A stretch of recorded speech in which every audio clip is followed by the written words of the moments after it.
नमस्कार साथियों, मेरा नाम है आर के सिंह और आप देख रहे हैं संस्कृति पीसीएस यूट्यूब चैनल। आज हम अपने इस सेशन में बात करेंगे जो आरओ की पीवाईक्यू सीरीज चल रही है, जिसके अंतर्गत हम भूगोल खंड के अंतर्गत पूछे गए प्रश्नों की चर्चा कर रहे हैं। उसी श्रृंखला में क्या करेंगे, आज हम जो वर्ष 2016 आरओ का एग्ज़ाम दोबारा हुआ था, यानी जो री एग्ज़ाम हुआ था, उस प्रश्न पत्र की चर्चा करेंगे। और उस प्रश्न पत्र में भी हम मुख्य रूप से क्या है कि विश्व एवं भारत का भूगोल, प्राकृतिक संसाधन और इसी के साथ जनसंख्या एवं नगरीकरण के जो प्रश्न इस खंड में पूछे गए थे उन पर हम चर्चा करेंगे। तो अब आगे बढ़ते हैं और इसमें भी ध्यान देने वाली बात है कि इस प्रश्न पत्र के 2 पार्ट में हम प्रश्नों को हल करेंगे। पहला ये पार्ट 1 है और इसके बाद जो प्रश्न बच जाएंगे उनको हम इस सेशन के एक सेकेंड पार्ट के अंतर्गत हल करेंगे। तो अब बढ़ते हैं, प्रश्नों को देखते हैं। पहला प्रश्न है, निम्नलिखित में से भारत का कौन सा राज्य सर्वाधिक लंबी तटरेखा वाला राज्य है। ये आपके सामने प्रश्न दिया गया है और विकल्प आपके सामने दिए गए हैं, आंध्र प्रदेश, गुजरात, तमिलनाडु और केरल। तो देखिए, अगर आप पहले से जानते हो तो इसका उत्तर क्या होगा, गुजरात होगा, क्योंकि जो गुजरात राज्य की तटरेखा है वो सबसे लंबी है। और ये लगभग क्या है, अलग अलग किताबों में अगर आप देखेंगे तो 1200 और 1600 के बीच में ये रेंज देता है। और ये वेरिएशन क्यों देखने को मिलता है, क्योंकि क्या है कि जो गुजरात की तटरेखा है वो क्या है, कटी फटी है। तो उसके मापने में क्या है कि अलग अलग जो नियामक हैं वो अलग तरीके से नापते हैं। और इस मापन के कारण क्या होता है कि ये डेटा अलग अलग माना जाता है। तो आपको क्या है कि ओवरऑल डेटा अगर आप लेंगे तो 1241 या 1256 इस तरह के डेटा पे आपको देखना है। तो इस तरह से क्या है कि गुजरात की जो तटरेखा की लंबाई है वो 1200 है। और उसके बाद क्या है कि सेकेंड नंबर पे आंध्रा आता है। तो आंध्रा की जो अगर आप बात करेंगे तो ये लगभग 900 किलोमीटर के आसपास है। तो दूसरे पोजीशन पे कौन आ जाएगा, आंध्र प्रदेश। और तीसरे पे कौन आ जाएगा, वो आ जाएगा तमिलनाडु। ठीक है, तो इस तरह से क्या है कि आपको ये डेटा देखना है। तो तीसरे पे तमिलनाडु आ जाएगा और चौथे पे कौन सा आता है, वो महाराष्ट्र आता है। तो इस तरह से क्या है कि आपको देखना है। अब देखिए, इसी को क्या करते हैं हम, देखिए सबसे पहले इस प्रश्न को समझने के लिए हमें भारत का जो पॉलिटिकल मैप है उसको समझना होगा और उसी के आधार पर इस प्रश्न का उत्तर हम दे सकते हैं। तो देखिए, आपके सामने जो मैप दिया गया है इसमें क्या है कि पहला जो राज्य है या जिसकी तटरेखा सबसे लंबी है वो है गुजरात। ठीक है, दूसरे पे कौन सा राज्य है, वो है आपका आंध्रा। ठीक है, दूसरे पे कौन सा है, वो है आपका आंध्रा। और तीसरे पे कौन सा है, वो है आपका तमिलनाडु। ठीक है, तमिलनाडु। और चौथे पे कौन सा है, वो है आपका महाराष्ट्र। ठीक है, और पांचवे पे कौन हो जाएगा, फिर आपका केरल। ठीक है, पांचवे पे कौन सा हो जाएगा, केरल। और छठे पे कौन सा हो जाएगा, उड़ीसा। तो देखिए, ये तब आप समझ पाएंगे, जैसे अगर लंबाई की बात करें तो जो गुजरात है ये लगभग 1200 से 16 अलग अलग, जैसे 1241 किलोमीटर है। ठीक है, इस तटरेखा की लंबाई इतनी है। अगर फिर बात करेंगे आंध्रा की तो ये भी क्या है कि लगभग 900 समथिंग है, 906, अलग अलग डेटा दिए गए हैं, थोड़ा बहुत का डिफरेंस होगा। फिर तीसरे पे आएंगे तो तमिलनाडु की है। उसके बाद फिर महाराष्ट्र की है, महाराष्ट्र की अगर बात करेंगे तो लगभग 652 किलोमीटर है। तो इस तरह से क्या है, ये डेटा हो गए। अब इसी का क्या है कि बड़ा मैप दिया गया है। तो जब ये डेटा आधारित आपसे प्रश्न पूछा तो इसी के साथ क्या है कि इससे जुड़े हुए जो इन्फॉर्मेशन हो सकते हैं उनको भी आपको रिकॉल करना है। जैसे अगर बात की जाए जैसे गुजरात की, तो गुजरात में क्या है कि आपको देख लेना है कि कच्छ का रण कहाँ है। ठीक है, खंभात की खाड़ी कहाँ है, खंभात की खाड़ी में किन नदियों का निकास होता है, जैसे पिछले प्रश्न पत्र के व्याख्या में हमने आपको बताया था। तो ऐसे डेटा आप कर सकते हैं। इसी के साथ देखिए, जब इस तरह के आप प्रश्न हल कीजिए तो इससे जुड़े हुए जो अन्य क्या है फैक्ट्स हैं उनको भी रिकॉल करिए। जैसे पहली बात अगर की जाए, अगर ये तटरेखाओं की लंबाई की बात हुई तो पहला राज्य कौन सा है, वो गुजरात है। ठीक है, और इसकी जो तटरेखा की लंबाई है वो लगभग 1241 किलोमीटर है। और यहीं पे अगर बात करेंगे तो कुछ आपके तट हैं, अगर कुछ प्रमुख तटों की बात करें, जैसे हो सकता है कि किसी एग्ज़ाम में ये भी आपसे पूछ दे कि ये तट कहाँ अवस्थित है, तो जैसे इसमें अगर प्रमुख तटों की बात करेंगे तो एक द्वारका है, दूसरा दीव है, ठीक है, द्वीप, ठीक है, और तीसरा पोरबंदर है। तो ये क्या है कि ये इसके प्रमुख तट हैं। और इसी तट रेखा पर क्या है कि आपको एक प्रमुख बंदरगाह भी मिलेगा, कांडला। कांडला, और ये क्या है, एक प्राकृतिक बंदरगाह है और सबसे बड़ा बंदरगाह है। तो इस तरह से क्या है कि आपको इंफॉर्मेशन मिल गई। ऐसे ही जैसे आंध्रा पे आएंगे, ठीक है, तो ये लगभग 906 किलोमीटर है, ठीक है। इसको क्या है कि इसको एक अलग नाम से भी जानते हैं, जैसे आप सुने होंगे कोरोमंडल तट, तो इसका एक अन्य नाम है, या इसको कह सकते हैं कि इसको कोरोमंडल तट के नाम से भी जाना जाता है, ठीक है। अब बात करें कि ये जो क्षेत्र है या ये जो तट रेखा है, तो इस तट रेखा के अगर आप बात करेंगे, ठीक है, अगर इसकी अगर हम बात करें, ये तट रेखा हो गई, ठीक है, तो इस तट रेखा के क्या है कि आपको पूरब की तरफ क्या दिखेगा, बंगाल की खाड़ी दिखेगी, बंगाल की खाड़ी दिखेगी, ठीक है। अगर उत्तर की बात करेंगे तो उत्तर की तरफ उत्कल का मैदान दिखेगा, उत्कल का मैदान दिखेगा, ठीक है। और अगर दक्षिण की तरफ बात करेंगे तो आपको क्या है, कावेरी नदी का जो डेल्टा है, जो कावेरी नदी का डेल्टा है, तो देखिए ये इस लोकेशन पे क्या है कि कोरोमंडल जो तट है उससे संबंधित इंफॉर्मेशन हो गया।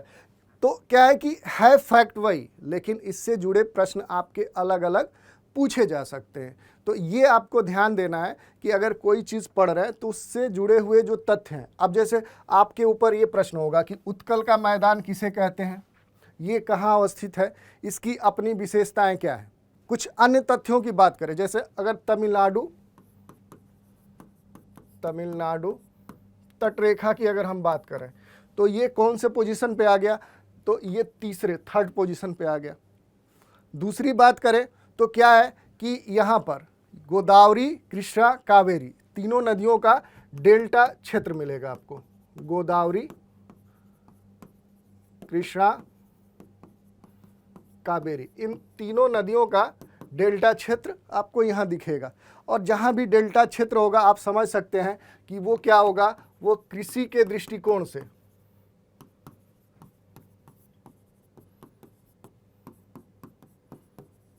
क्या होगा, समृद्ध होगा, ठीक है। तो आप समझ सकते हैं कि इससे संबंधित क्या इंफॉर्मेशन हो सकता है।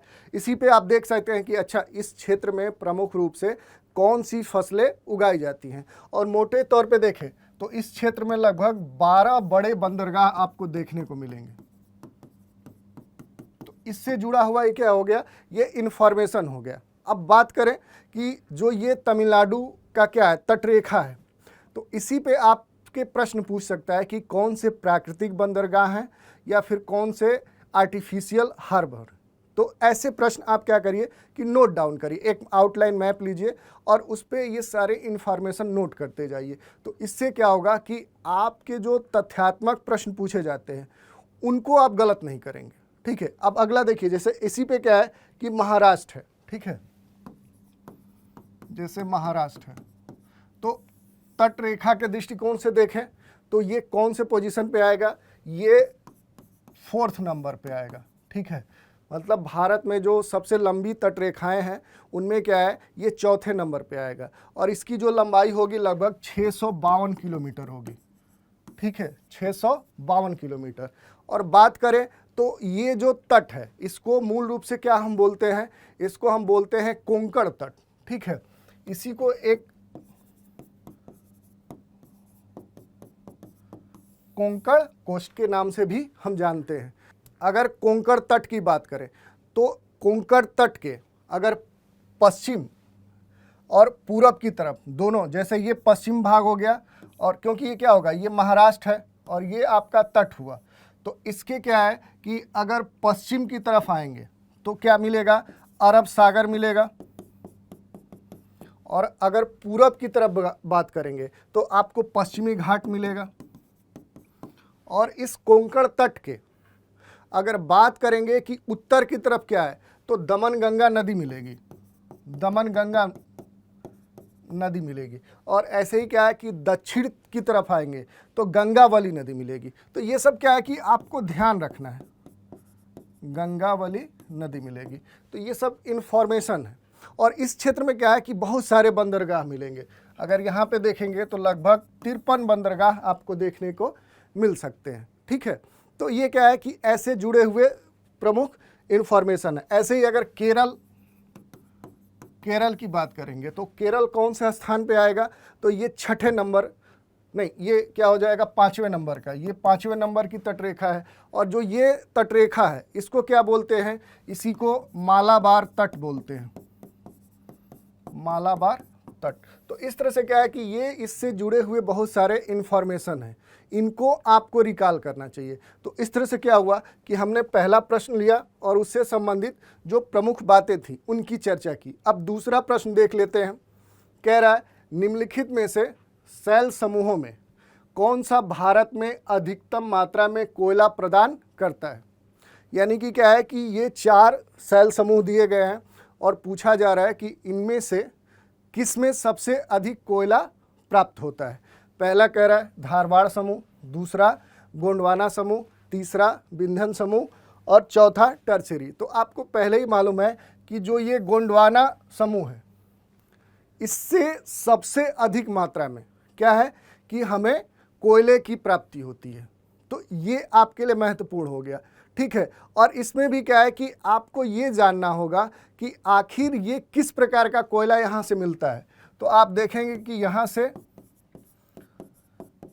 बिट्यूमिनस प्रकार का कोयला मिलता है और भारत में 4 प्रकार के कोयले मिलते हैं। पहला एंथ्रेसाइट,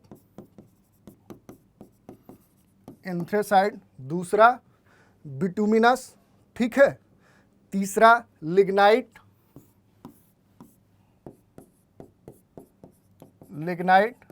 और चौथा कि पीट प्रकार का। ठीक है, तो इसमें क्या है, ये भी आपसे प्रश्न कहीं पूछ सकता है कि भारत में कितने प्रकार के कोयले मिलते हैं।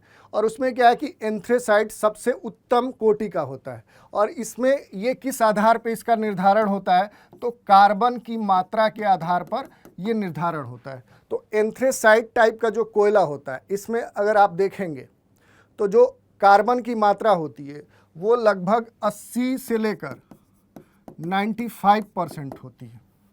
और वहीं बिट्यूमिनस की बात करेंगे तो इसमें क्या है कि 60 से लेकर 80% कार्बन की मात्रा होती है। और जो लिग्नाइट है वो इससे कम हो जाता है। और जो क्या है, जो पीट है ये 30% या उससे भी कम होता है। तो इस तरह से क्या है कि इससे जुड़े हुए ये इंफॉर्मेशन हो गए। इसी पे क्या है कि ये भी प्रश्न आपसे पूछ सकता है कि भारत विश्व में अगर कोयले के भंडार के दृष्टिकोण से देखें तो ये किस पोजीशन पे आता है।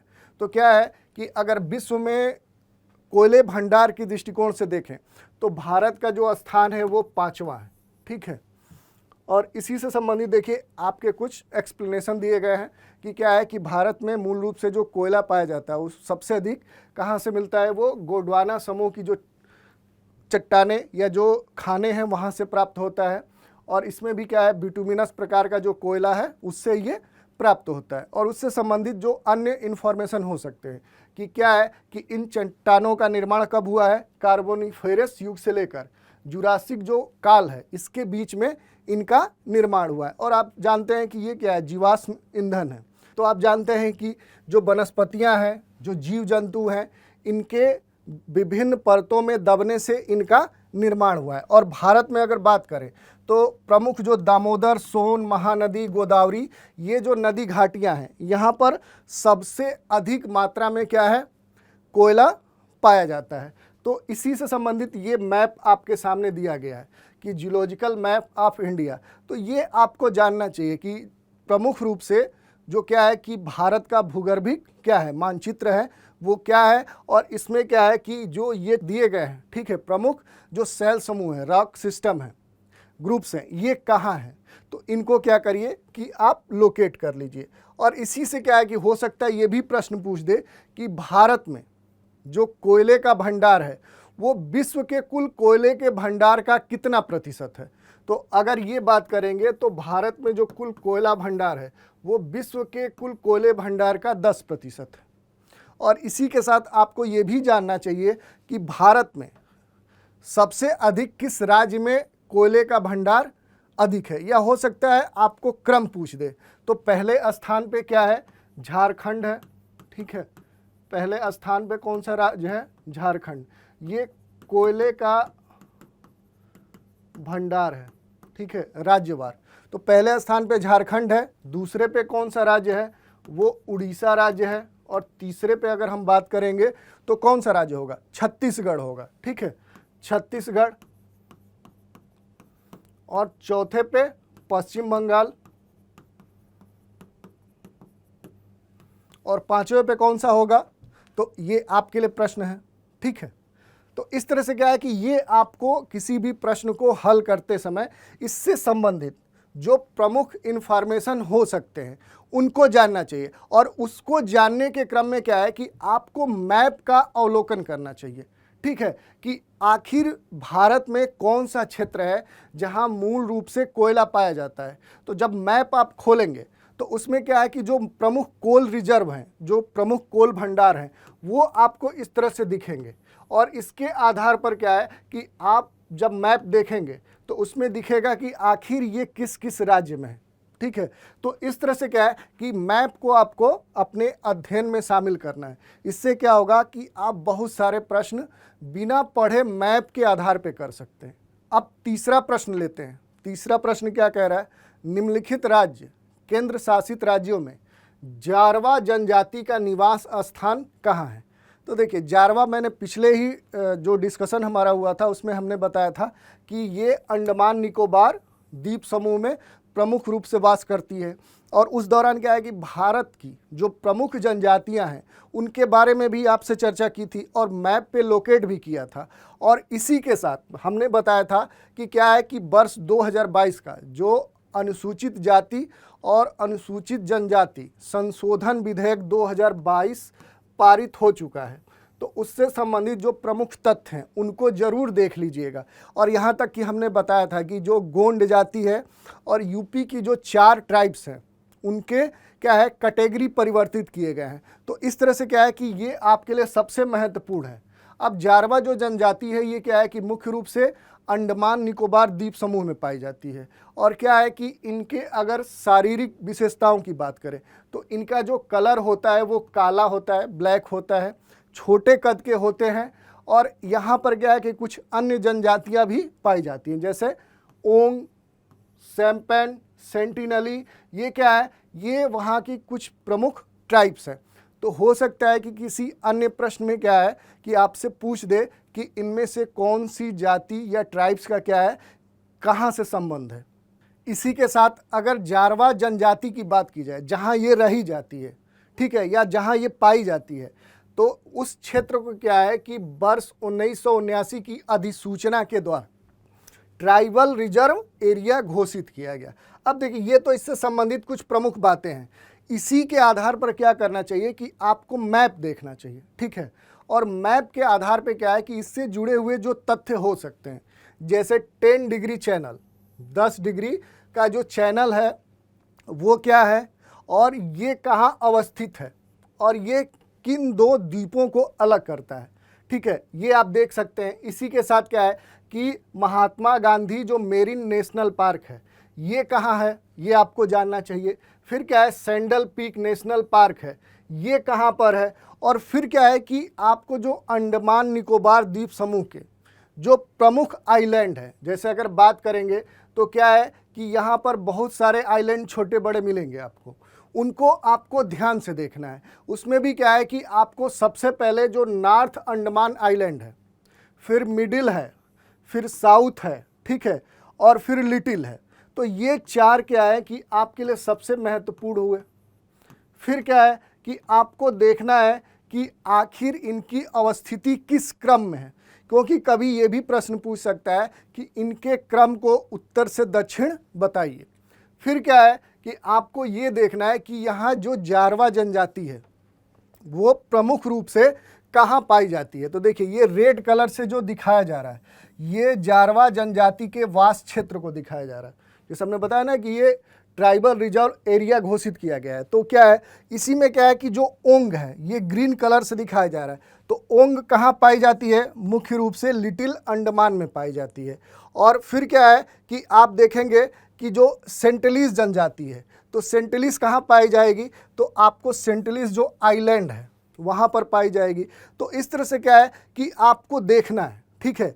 ग्रेट अंडमानीज जो हैं वो कहाँ पाए जाएंगे? तो वो भी आपको इस मैप पे लोकेट करना है। तो ऐसे क्या है कि बहुत सारे इन्फॉर्मेशन हैं जो आपको इस मैप से मिल जाएंगे। अब देखिए अगला प्रश्न देख लेते हैं। चौथा प्रश्न है। प्रश्न क्या कह रहा है कि निम्नलिखित में से किस राज्य से कर्क रेखा नहीं गुजरती है? त्रिपुरा, छत्तीसगढ़, मणिपुर और मिजोरम। तो देखिए इस प्रश्न को हल करने के लिए क्या करना होगा कि आपको मैप का नॉलेज होना चाहिए। अब जैसे देखिए ये मैप दिया गया है और मैप में क्या है कि ये आपकी क्या है कि कर्क रेखा है, ठीक है। ये क्या है? कर्क रेखा है, कैनकर लाइन है। और ये कौन सी अक्षांश रेखा है? तो ये 23.5 डिग्री उत्तरी अक्षांश रेखा है। 23.5 डिग्री या अंश अक्षांश रेखा है, इसी को कर्क रेखा बोलते हैं। और आप क्या है कि यहीं से आप देख लीजिए कि कौन कौन से राज्य से ये रेखा गुजरती है। तो आप देखेंगे कि पहला गुजरात हो गया, और दूसरा ये राजस्थान से भी गुजर रही है, तीसरा ये एमपी से भी गुजर रही है, ठीक है। चौथा अगर आप आगे बढ़ेंगे तो छत्तीसगढ़ से भी गुजर रही है, और छत्तीसगढ़ से आगे बढ़ेंगे तो झारखंड, पश्चिम बंगाल। और जहाँ जो मूल हमारा प्रश्न है वो यहाँ फंसा था, क्योंकि जो पूर्वी राज्य हैं इनके राज्यों के नाम और इनके राज्य किस राज्य से उसकी सीमाएं स्पर्श करती है, इससे संबंधित बहुत सारे बच्चों को कन्फ्यूजन रहता है। तो ये आपको क्लियर होना चाहिए। जैसे ऊपर से आएंगे तो ये मणिपुर है, ठीक है। तो मणिपुर से क्या है कि ये रेखा नहीं गुजरती है। मणिपुर के नीचे आएंगे तो मिजोरम और त्रिपुरा, यानी ये मिजोरम हुआ और ये त्रिपुरा हुआ, ठीक है। तो इन दोनों से गुजर रही है। तो इस आधार पे आप देखेंगे तो आपका जो मणिपुर राज्य है यहाँ से कर्क रेखा नहीं गुजरती है। अब इसी से संबंधित अगर हम बात करें, अब देखिए पांचवा प्रश्न लेते हैं। कह रहा है चित्रकूट जो जलप्रपात है निम्नलिखित में से किस नदी पर अवस्थित है, ठीक है। अब ये पूछ दिया, पहला कह रहा है यमुना नदी, दूसरा मंदाकिनी नदी, इंद्रावती नदी और नर्मदा नदी। तो देखिए इसका उत्तर क्या होगा? इंद्रावती नदी, ठीक है। ये इंद्रावती नदी मूल रूप से क्या है कि ये कहाँ से निकलती है? तो सबसे पहली बात तो आपको यही समझना होगा कि आखिर इसका उद्गम कहाँ है, ठीक है। फिर आपको देखना है कि इसका अपवाह क्षेत्र कहाँ है, और फिर क्या है कि इसका निकास किसी बड़े जल क्षेत्र में होता है या किसी नदी से ये मिल जाती है। तो इंद्रावती नदी क्या है कि मूल रूप से क्या है कि ये गोदावरी की सहायक नदी है, ठीक है। ये आपको जानना होगा कि अब इसके लिए क्या है कि आपको एक बार मैप देखना होगा। फिर क्या है कि आपको ये देखना होगा कि आखिर इसका अपवाह क्षेत्र है कहाँ और ये कहाँ से निकलती है। तो इस तरह से इससे जुड़े हुए जो इन्फॉर्मेशन हो सकते हैं उनको आपको देखना है। और साथ ही क्या है कि जो अन्य नदियाँ हैं, जैसे जो अलग अलग नदियाँ दी गई हैं, इनके भी जलप्रपात आपको आने चाहिए। जैसे क्या है कि जो नर्मदा नदी है, एक नदी का हम उदाहरण आपको दिखा दे रहे हैं कि कैसे इस प्रश्न से बहुत सारे फैक्ट आपको निकाल लेने चाहिए। कि जैसे नर्मदा नदी है, पिछले ही डिस्कशन में हमने बताया कि ये कहाँ से निकलती है। तो ये एमपी के अमरकंटक पहाड़ी से निकलती है और निकलकर कहाँ जाके गिर जाती है? अरब सागर का जो खंभात की खाड़ी है वहाँ पर ये गिर जाती है। और क्या है कि इस क्षेत्र में जाने पर बहुत सारे जलप्रपात मिलते हैं। जैसे पिछले वाले में हमने बताया था कि इस पर क्या है कि एक धुआंधार जलप्रपात अवस्थित है। तो एक हमने बता दिया। अब ये आपका काम था कि इससे संबंधित क्या अन्य भी जलप्रपात हैं। तो इस पे क्या है कि बहुत सारे जलप्रपात आपको देखने को मिलेंगे। जैसे अगर बात करें तो कपिल धारा या कपिला धारा, दोनों इसको बोलते हैं। फिर दुग्ध धारा, ठीक है, दुग्ध धारा जलप्रपात मिलेगा, दर्धी जलप्रपात मिलेगा। फिर सहस्त्र धारा, सहस्त्र धारा, दर्धी, ऐसे कई सारे जलप्रपात मिलेंगे। तो हो सकता है कि अगले किसी प्रश्न में क्या करे कि ये पूछ दे कि इनमें से कौन सा जलप्रपात नर्मदा नदी पर निर्मित नहीं है या अवस्थित नहीं है। फिर इसी के साथ आपको ये भी जानना चाहिए कि आखिर जलप्रपात होता क्या है। तो क्या है कि किसी पहाड़ी क्षेत्र में अधिक ऊंचाई से जो जल नीचे गिरता है उसी को क्या हम बोलते हैं, जलप्रपात बोलते हैं। तो इस तरह से आपको ये जानना पड़ेगा कि आखिर ये कहाँ पर है। और जैसे इसी में क्या है, जैसे मंदाकिनी नदी दिया है तो आपको मंदाकिनी नदी दो जगह पे मिलेगी। एक छोटी मंदाकिनी नदी एमपी में मिलती है, लेकिन ये जो मंदाकिनी नदी की बात कर रहा है ये आपको कहाँ मिलेगी, ये उत्तराखंड में मिलेगी। ये उत्तराखंड में प्रवाहित होती है। और ये जो मंदाकिनी है ये क्या है कि अलकनंदा नदी की प्रमुख सहायक नदी है। तो इस तरह से क्या है कि आपको एक प्रश्न से उसके जुड़े हुए जो अन्य इन्फॉर्मेशन हो सकते हैं उनको समझना है। जैसे हमने देखा इंद्रावती नदी, तो आपको ये भी मैप से देख सकते हैं कि आखिर ये इंद्रावती नदी का अपवाह क्षेत्र क्या है और ये चित्रकूट जो फॉल्स है ये कहाँ पर अवस्थित है। ये मैप दिखाने का एक आपके लिए एग्जाम्पल के तौर पे हमने ले लिया कि आखिर आप देख लीजिए कि ये कहाँ पर फॉल है। अब अगला प्रश्न कह रहा है कुमायूं हिमालय निम्नलिखित में से किन नदियों के बीच अवस्थित है। प्रश्न थोड़ा सा सही तरीके से क्या है, प्रिंट नहीं है। अब देखिए दे रहा है सिंधु और सतलुज नदी, काली और तीस्ता नदी, सतलुज और काली नदी, और तीस्ता और ब्रह्मपुत्र नदी। तो देखिए ये तो तब आप समझ पाएंगे कि आपको मालूम हो कि आखिर ये कौन सा हिमालय की बात हो रही है। तो हमने पिछले डिस्कशन में आपका एक प्रश्न हल किया था और बताया था कि जो हिमालय है उसका दो प्रकार से विभाजन किया जाता है। अगर हिमालय के विभाजन की बात करें, ठीक है, तो इसका दो तरह से डिवीजन होता है। अगर हिमालय का जो विभाजन है, पहला होता है इसका वर्टिकल ऊर्ध्वाधर विभाजन, वर्टिकल डिवीजन, ठीक है। इसमें क्या किया जाता है कि सबसे पहले क्या है कि आपको ट्रांस हिमालय मिलेगा, फिर ग्रेटर हिमालय मिलेगा, फिर लघु या लेसर हिमालय मिलेगा और फिर शिवालिक हिमालय।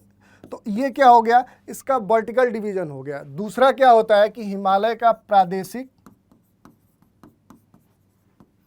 विभाजन, या इसी को क्षैतिज हॉरिजॉन्टल विभाजन बोलते हैं, ठीक है। और इसमें क्या किया जाता है कि अलग अलग नदियों के बीच का जो क्षेत्र है उसको अलग अलग नाम से जाना जाता है। जैसे ये देखिए, ये भारत का मैप है और इसी में ये हिमालय पर्वतीय क्षेत्र दिखा रहा है और इसी में क्या है कि अलग अलग नदियाँ प्रवाहित होती हैं, ठीक है। जैसे पहली क्या है कि सिंधु नदी है, दूसरी नदी आपको मिलेगी, कौन सी मिलेगी, सतलुज नदी। तो सिंधु और सतलुज इन दोनों के बीच का जो क्षेत्र है इसको क्या बोलते हैं, इसको पंजाब हिमालय बोलते हैं। और ऐसे ही क्या है कि सतलुज और काली नदी के बीच का जो क्षेत्र है उसको हम क्या बोलते हैं, कुमायूं हिमालय बोलते हैं। और काली और जो तीस्ता नदी है इसके मध्य का जो क्षेत्र है उसको हम कौन सा हिमालय बोलेंगे, नेपाल हिमालय बोलेंगे। और फिर ऐसे ही क्या है कि दिहांग रिवर है और तीस्ता के बीच का जो क्षेत्र है इसको हम क्या बोलेंगे, ये असम हिमालय। तो यही आपसे प्रश्न पूछ रहा था कि जो कुमायूं हिमालय है वो किन दो नदियों के बीच में अवस्थित है। तो ये क्या है कि सतलुज और काली नदी के मध्य अवस्थित है। तो क्या है कि इससे क्या हुआ कि आपने क्वेश्चन को रटा नहीं। इससे क्या हुआ कि अगर अगली बार किसी अन्य हिमालय का जो प्रादेशिक विभाजन है उससे संबंधित अगर प्रश्न पूछा तो आप बता पाएंगे। और फिर अगला प्रश्न देख लेते हैं, निम्नलिखित में से कौन सा भारत की सबसे बड़ी मीठे पानी की झील है। अब देखिए ये प्रश्न ही गलत लग रहा है, क्योंकि बाकी जो विकल्प दिए गए हैं इसमें ये सारी नदियां हैं, ठीक है। और प्रश्न झील के बारे में ये क्या है कि मिसप्रिंट टॉपिक है। अब मूल रूप से क्या है कि इससे संबंधित कुछ अन्य तथ्य देख लेते हैं। जैसे क्या है कि अब माही नदी के बारे में देख लेते हैं। तो जो माही नदी है ये पश्चिम भारत की एक प्रमुख नदी है, और इसका क्या है कि उद्गम जो स्थान है वो मध्य प्रदेश है। और मूल रूप से क्या है कि ये मध्य प्रदेश, राजस्थान और गुजरात राज्य से प्रवाहित होती है। और कहाँ इसका निकास होता है, अरब सागर में है। और ये एक ऐसी नदी है जो कर्क रेखा को 2 बार काटती है। तो मूल रूप से क्या है कि ये प्रश्न यही पूछ रहा था। और इसी को क्या है कि अगर मैप पे हम देखेंगे तो ये माही नदी है, और आप देखेंगे कि जो 23.5 डिग्री उत्तरी अक्षांश रेखा है उसको ये क्या करती है, 2 बार कट करती है। तो ये प्रश्न था। अगला प्रश्न देख लेते हैं, भारत में मानसून की उत्पत्ति निम्नलिखित पवनों में से किसके द्वारा होती है। ठीक है, तो ये तो बहुत कॉमन क्वेश्चन है, फिर भी हम देखते हैं। दक्षिण पश्चिम पवन द्वारा, दक्षिण पूर्व पवन द्वारा, उत्तर पूर्व पवन द्वारा और उत्तर पश्चिम पवन द्वारा। ठीक है, तो क्या है कि अगर आप भारत की बात करेंगे, ठीक है, मैप पे थोड़ा देख लेते हैं इसको। ये आपका मैप है। अब बात कर रहा है कि मुख्य रूप से जो प्रश्न कह रहा है आपको ये देखना है कि भारत में जो मानसून की उत्पत्ति होती है, तो पहले तो ये आपको जानना होगा कि मानसून की उत्पत्ति किस समय होती है। तो मूल रूप से क्या है कि ये जून से लेकर सितंबर माह के बीच में जो मानसून की उत्पत्ति होती है उसके बारे में पूछ रहा है। और इस समय क्या होता है कि ये भारत में गर्मी का समय होता है, यानी क्या होता है कि ये समर सीजन होता है। और इस समय क्या है कि भारत के उत्तरी भाग का या उत्तरी भारत का जो तापमान होता है वो अधिक होता है। और ये क्यों होता है कि क्या है कि 21 मार्च को जो सूर्य की किरणें हैं वो विषुवत रेखा पर लंबवत पड़ती हैं, और मार्च के बाद मई जून जाते जाते ये क्या होती है कि कर्क रेखा पर लंबवत होती है। और इससे क्या होता है कि जो तापमान है ये उत्तरी भाग का, भारत से क्या है कर्क रेखा गुजर रही है, तो उस पूरे क्षेत्र का तापमान बहुत ही अधिक होता है। और इसी तरह से क्या है कि जो इधर भारत के उत्तर वाला जो पार्ट है वहाँ का भी तापमान अधिक होता है। और इस कारण से क्या होता है कि यहाँ पर लो प्रेशर बेल्ट बन जाता है, निम्न वायुदाब क्षेत्र बन जाता है, जिससे क्या है कि हवाएं उठती हैं। और इनके स्थान को भरने के लिए क्या है कि इधर जो पूरा इंडियन ओशियन है यहाँ का तापमान कम होता है, और यहाँ पर क्या होगा कि हाई प्रेशर जनरेट होता है। तो यहीं से क्या है कि ये पवनें इस क्षेत्र में आती हैं। और यहाँ पर भी आपको एक महत्वपूर्ण बात देखना है, अगर आप फेरल लॉ को जानते होंगे तो क्या है कि ये भी आपको देखना है कि आखिर यहाँ पर जो पवनें हैं उनकी दिशा क्या है। तो इसी के आधार पर क्या है कि इधर से जब ये विषुवत रेखा को ये पवनें पार करती हैं तो इधर से क्या है कि जो दक्षिण पूर्वी व्यापारिक पवन है वो जब विषुवत रेखा को पार करती है तो ऊपर ये जो दक्षिण पश्चिम पवन है उसके साथ मिलकर इस क्षेत्र की तरफ बढ़ती है। तो इस आधार पर क्या हुआ कि आपका उत्तर हो गया कि दक्षिण पश्चिम पवन द्वारा। तो ये मूल रूप से ये आपका प्रश्न था। और इसी को क्या है कि अगर एक्सप्लेन करें तो वही दे रहा है कि ये जो मूल मानसून का समय है ये जून से सितंबर का है। और इस समय क्या है कि जो उत्तरी भारत का जो तापमान है वो बहुत अधिक होता है। और मूल रूप से क्या है, थार का रेगिस्तान, चूँकि क्या है ये रेगिस्तान की बात कर रहा है तो वहाँ तापमान ऑलरेडी अधिक होगा। और इस कारण से क्या होता है कि यहाँ लो प्रेशर बन जाता है और यहाँ की हवा ऊपर उठती है, और यहाँ का स्थान भरने के लिए दक्षिण पश्चिम या इंडियन ओशन की तरफ से क्या है और इधर बंगाल की खाड़ी से क्या है पवनें आगे बढ़ती हैं। तो इसी आधार पर क्या है कि इनको दक्षिण पश्चिम पवन कहा जाता है। आप देख रहे हैं कि ये किधर से आ रही है, दक्षिण पश्चिम दिशा से आ रहे हैं। तो इस आधार पर इस जो मानसून की उत्पत्ति होती है वो दक्षिण पश्चिम पवनों के द्वारा होती है। ये प्रश्न हो गया। अब अगला प्रश्न ले लेते हैं। कह रहा है नीली क्रांति निम्नलिखित में से किससे संबंधित है। खाद्यान्न उत्पादन से, तिलहन उत्पादन से, मछली के उत्पादन से और दुग्ध उत्पादन से। तो देखिए जो नीली क्रांति है या जो आप कह सकते हैं जो ब्लू रिवोल्यूशन है वो मछली के उत्पादन से है, यानी फिश प्रोडक्शन से है। और इसी से संबंधित क्या है कि विभिन्न रिवोल्यूशन हुए हैं, जैसे श्वेत क्रांति, तो ये दुग्ध से उत्पादन से संबंधित है। येलो रिवोल्यूशन, पीली क्रांति, तो खाद्य तेल और तिलहन फसलों से संबंधित है। और फिर देखेंगे हरित क्रांति, तो ये खाद्यान्न उत्पादन से संबंधित है। और गुलाबी क्रांति ये प्याज, झींगा, मछली के उत्पादन से संबंधित है।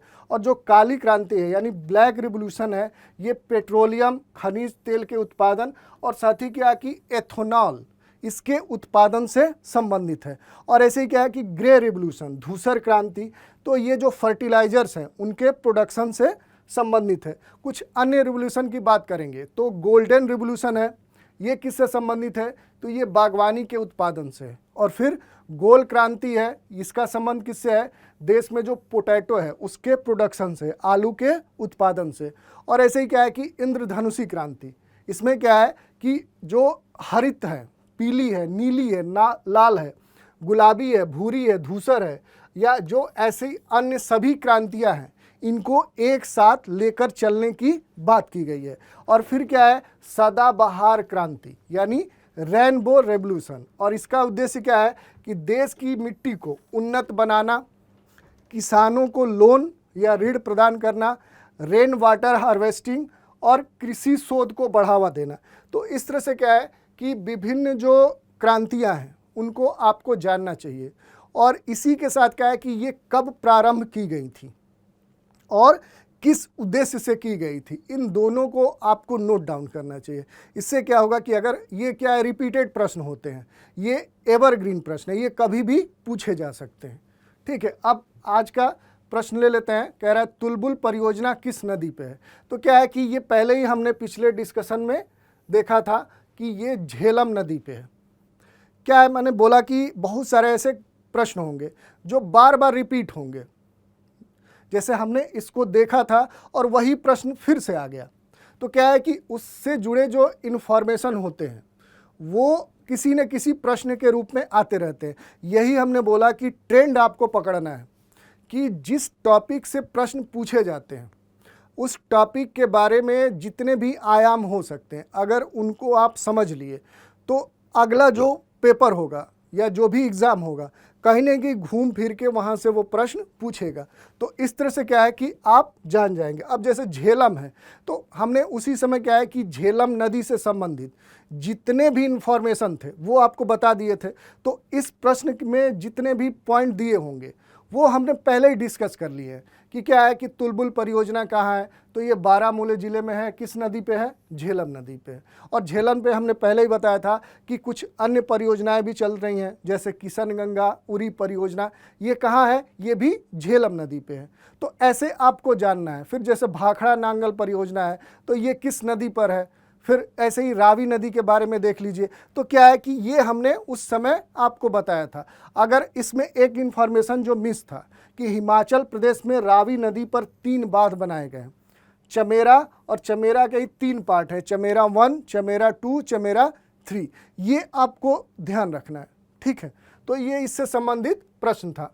अगला प्रश्न ले लेते हैं। कह रहा है निम्नलिखित कथनों पर विचार कीजिए और नीचे दिए गए कूट से सही उत्तर का चयन कीजिए। कह रहा है रिहंद बांध से सोन नदी की एक सहायक नदी पर है। तो देखिए जो रिहंद बांध है ये सोन की जो रिहंद नदी है उसी पर ही अवस्थित है। तो पहला स्टेटमेंट भी क्या हो गया, सही हो गया। दूसरा कह रहा है कि हीराकुंड बांध महानदी पर है। तो देखिए ये भी सही हो गया। और पहले ही जब हमने क्या किया था कि महानदी का पिछले डिस्कशन में अध्ययन किया था, चर्चा की थी, उसमें इसकी बात की थी। फिर कह रहा है कि तुंगभद्रा परियोजना आंध्र प्रदेश एवं कर्नाटक की संयुक्त परियोजना है, इसको भी हमने डिस्कस किया था और ये भी सही है। चौथा कह रहा है कि मैथान बांध दामोदर नदी की एक सहायक नदी बराकर पर अवस्थित है। तो ये भी स्टेटमेंट सही है। तो इसमें आपको क्या ध्यान देना है कि जो प्रमुख नदियों की बात की जा रही है उनको अच्छे से देख लेना। जैसे हमने बताया था कि साउथ की जो प्रमुख नदियां हैं, जो उत्तर भारत की प्रमुख नदियां हैं, जो पूर्वी राज्य में प्रमुख नदियां हैं, इनको क्या करना है कि आपको नोट करना है। और वहाँ पर अब ये प्रश्न क्या है, इसका विकल्प चारों स्टेटमेंट सही है, इसलिए सही है। और इसमें क्या है कि मैप पे आपको देखना है, मैप पे क्या देखना है कि भारत में जो प्रमुख नदियां हैं और उन पर जो प्रमुख डैम बने हैं उनको आपको अच्छे से देख लेना है।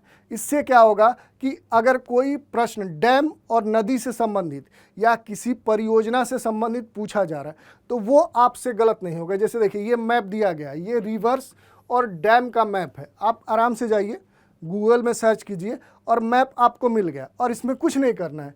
जैसे यहीं पे क्या है कि महानदी आपको दिख रही है, ठीक है, कि महानदी उड़ीसा का है, छत्तीसगढ़ से निकल रही है और फिर ऐसे आते हुए उड़ीसा होते हुए कहाँ, बे ऑफ बंगाल में इसका निकास हो रहा है।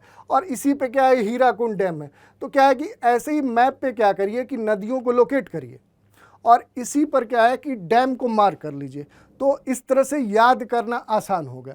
तो पहले स्टेप में ऐसे कर लीजिए। दूसरे स्टेप में क्या है कि राज्य वाइज कर लीजिए कि स्टेट वाइज मैप उठाइए और जो प्रमुख डैम है कि ठीक है हिमाचल प्रदेश में कौन सा डैम है तो आप नोट कर लीजिए कि ठीक है भाखड़ा नांगल डैम कहाँ है, पोंग डैम कहाँ है, नाथपा झाकरी डैम कहाँ है, फिर कोटेश्वर डैम कहाँ है, रामगंगा डैम कहाँ है। तो ये किस राज्य से संबंधित है आप नोट कर लीजिए कि ठीक है हिमाचल प्रदेश से कौन सा है, झारखंड से कौन सा है, यूपी में कौन से प्रमुख डैम है, उड़ीसा में कौन सा है, आंध्रा में कौन सा है। तो पहले स्टेप में क्या है कि आप क्या करिए कि नदी और उस पर निर्मित डैम को नोट कर लिया। दूसरी बार क्या किया कि स्टेट वाइज मैप लिया और उसमें लोकेट कर लिया कि किस राज्य में कौन सा डैम है। और तीसरे स्टेट में क्या करिए कि एक चार्ट बनाइए और उसमें नोट कर लीजिए कि प्रमुख जो डैम है वो किस राज्य में है और किस नदी पर है। तो ये 3 तरीके से आप याद कर लिए और उसमें भी स्पेसिफिक हो जाइए। जैसे अगर आप RO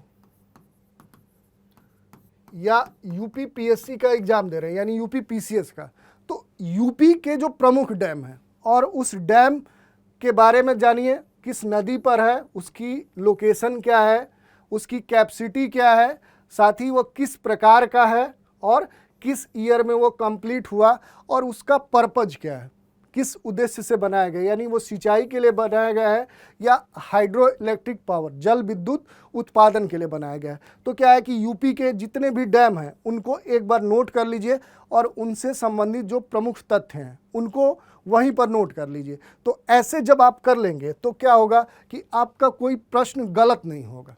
ठीक है, आज हमने क्या किया कि वर्ष 2016 का जो री एग्ज़ाम हुआ था उसमें जो प्रमुख क्या है कि भारत और विश्व भूगोल, जनसंख्या, नगरीकरण और प्राकृतिक संसाधन से संबंधित जो प्रश्न पूछे थे उनकी चर्चा की।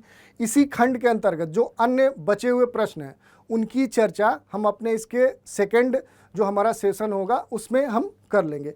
तो आज इतना ही, अगले सेशन में फिर मिलते हैं। धन्यवाद।